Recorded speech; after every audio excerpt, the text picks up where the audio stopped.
Liquor sales తగ్గాలని చెప్పి తగ్గించాలని చెప్పి తప్పుడు ప్రచారం చేశారు. మరి వైఎస్ఆర్సీపీ ప్రభుత్వంలో ఏ డిస్టిలరీస్ అయితే మద్యాన్ని సరఫరా చేస్తున్నాయో గతంలో కూడా చంద్రబాబు నాయుడు హయాంలో అయ్యే డిస్టిలరీసే సరఫరా చేసినాయి. అంతెందుకు ఇప్పుడు 52 రోజులు అయిపోయింది నేను వచ్చి, అయ్యే డిస్టిలరీసే మళ్ళీ సప్లై చేస్తూ ఉన్నాయి. మళ్ళీ ఆయన హయాంలో ఏమో అమృతము, వైసీపీ హయాంలోకి వచ్చేసరికి అవి విషమా, మళ్ళీ ఇప్పుడు ఆయన హయాంలోకి వచ్చేసరికి అయ్యే బ్రాండ్ మళ్ళీ అమృతమా, అయ్యే డిస్టిలరీస్ నుంచి వచ్చే మధ్య మళ్ళీ అమృతమా? అంటే ఏదైనా కానీ చెప్పేసరికి ఫండమెంటల్ క్వశ్చన్స్ కొన్ని అడగాలి, బుర్రలో నుంచి తట్టాలి.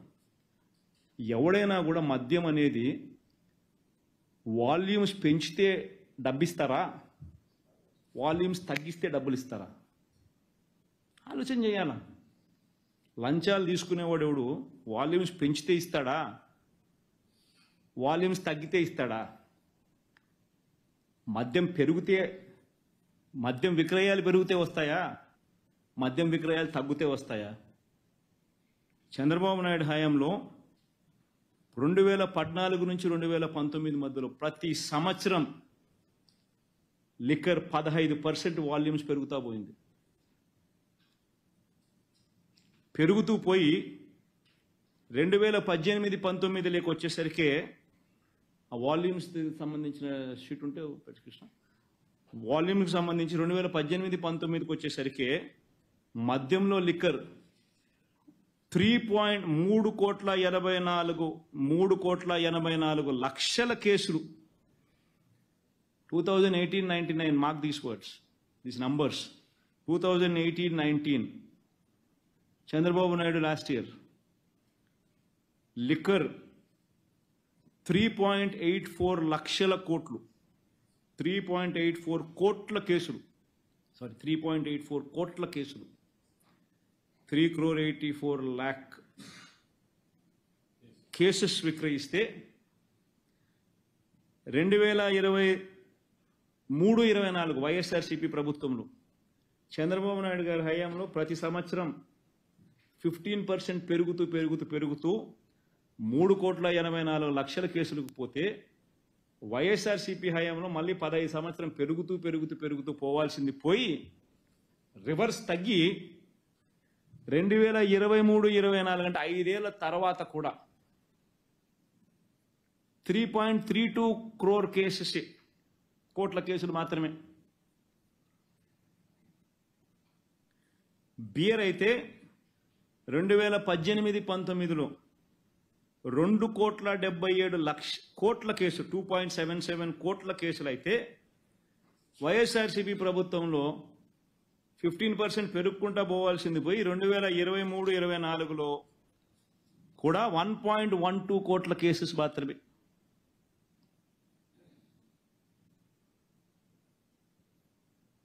రివర్స్. ఆదాయం చూస్తే, ఆదాయాలు వెరీ ఇంపార్టెంట్. ఆదాయాలు చూస్తే రాష్ట్ర ప్రభుత్వం రేటు పెంచింది కాబట్టి వాల్యూమ్స్ తగ్గి రాష్ట్ర ప్రభుత్వానికి వచ్చే ఆదాయం మాత్రం తగ్గలేదు, పెరుగుకుంటూ పోయింది. ఆ ఆదాయాలు చూస్తే చంద్రబాబు నాయుడు హయాంలో 2018-19లో 17,341 కోట్లు ఉంటే వైసీపీ ప్రభుత్వంలో ఆ 17,341 కోట్ల రూపాయలు పెరుగుకుంటూ ప్రతి సంవత్సరం పెరుగుకుంటూ పోయి 2023-24లో 25,000 కోట్లకు ఎగబాకింది. అంటే వాల్యూమ్స్ తగ్గుతున్నాయి, రెవెన్యూస్ రాష్ట్ర ప్రభుత్వానికి పెరిగాయి. లాజిక్ ఒక్కసారి ఆలోచన చేయాలి. వాల్యూమ్స్ పెంచిన చంద్రబాబుకు లంచాలు ఇస్తారా, లేకపోతే పెంచుతానని చెప్పి అదే పనిగా చెప్పి మరీ పెంచుతామని ఆయనకు లంచాలు ఇస్తారా, లేదా వాల్యూమ్స్ తగ్గించి ఉక్కుపాదం మోపుతూ టైమింగ్స్ కుదించి వాల్యూమ్స్ తగ్గించే విధంగా చర్యలు తీసుకున్న ప్రభుత్వానికి లంచాలు ఇస్తారా? సెన్స్ అనేది ఉండాలా, కామన్ సెన్స్ ఉండాలి, లాజిక్ అనేది ఏదైనా మాట్లాడేసరికి.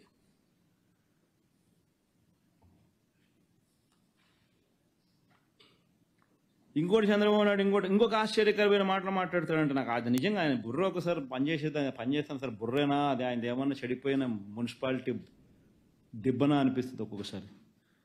ఆయన ఏమంటాడు, చిన్న చిన్న దుకాణాలలో మద్యం కొనుక్కునే వాళ్ళు, ఈ చిన్న చిన్న దుకాణాలు, ఈ 2900 చిన్న చిన్న గవర్నమెంట్ దుకాణాల్లో మద్యం కొనుక్కునే వాళ్ళు ఒక్కొక్క బాటిల్ ఏదో నేను ఎంత అని చెప్పి కనుక్కుంటే 120 రూపాయలు అని చెప్పి ఒక చిన్న బాటిల్ చెప్తాను.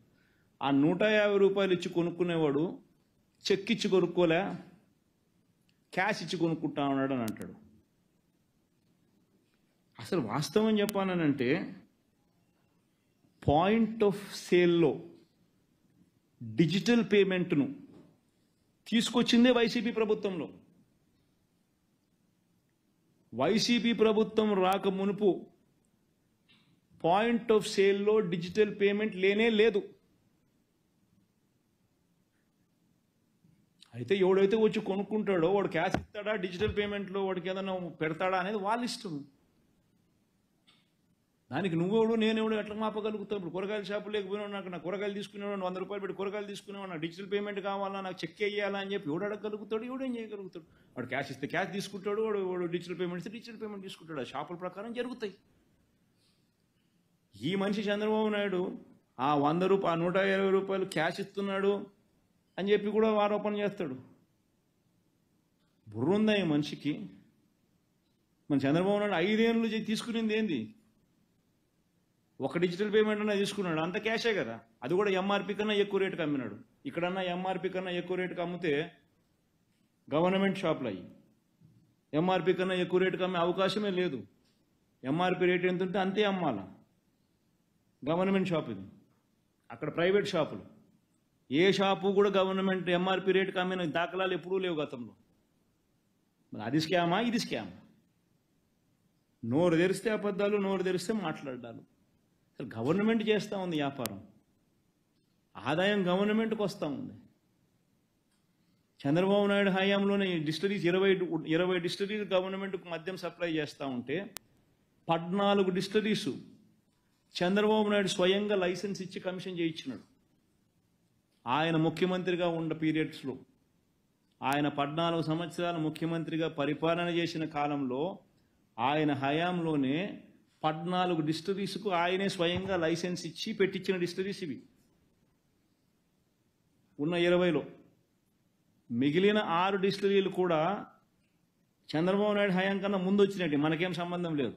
మనం ఒక్క డిస్టరీకి లైసెన్స్ ఇచ్చింది లేదు.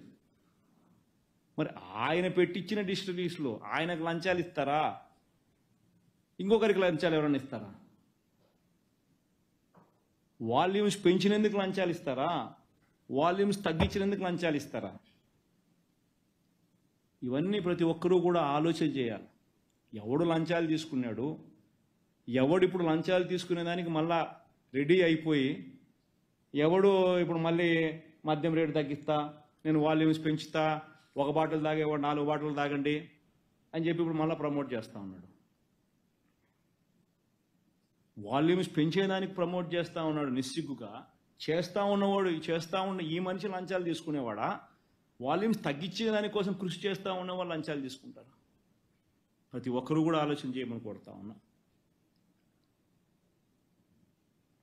ఆ స్లైడ్ ఒకసారి చూడండి. ఒకసారి ఏ రకంగా చంద్రబాబు హయాంలో ఐఎంఎఫ్ఎల్ బియర్లో ఏ రకంగా ప్రతి సంవత్సరం పెరుగుతూ పోయాయో, వైసీపీ హయాంలో ఏ రకంగా మద్యం షేర్స్ తగ్గుతూ పోయాయి. 2014-15లో ఐఎంఎఫ్ఎల్ లిక్కరు 2,88,00,000 కేసులుంటే 2015-16లో 3,06,00,000 ఎగబాకింది. 2016-17కి వచ్చేసరికి 3,32,00,000 ఎగబాకింది. 2017-18లో 3,60,00,000 ఎగబాకింది. 2018-19లో 3,84,00,000 ఎగబాకింది. బియర్ చూస్తే 1,74,00,000 కేసుల నుంచి బేరు మన 2015-16లో 1,75,00,000, 2016-17లో 1,78,00,000, 2017-18లో 2,27,00,000, 2018-19 2,77,00,000. అదే వైసీపీ హయాంలో 3,84,00,000 నుంచి 1920లో 3,08,00,000కి పడిపోయింది. 2020-21లో 1,87,00,000కి పడిపోయింది. దాని తర్వాత కొద్దో గొప్ప పెరుగుతూ 2,63,00,000కి పెరిగింది. మన 3,35,00,000కి పెరిగింది. మనం 2023-24లో 3,32,00,000 అక్కడే ఉంది. ఈ ఫిగర్లు చూస్తే ఎవడి హయాంలో కరప్షన్ జరిగిందనేది క్లియర్గా అర్థం కావడం లేదా?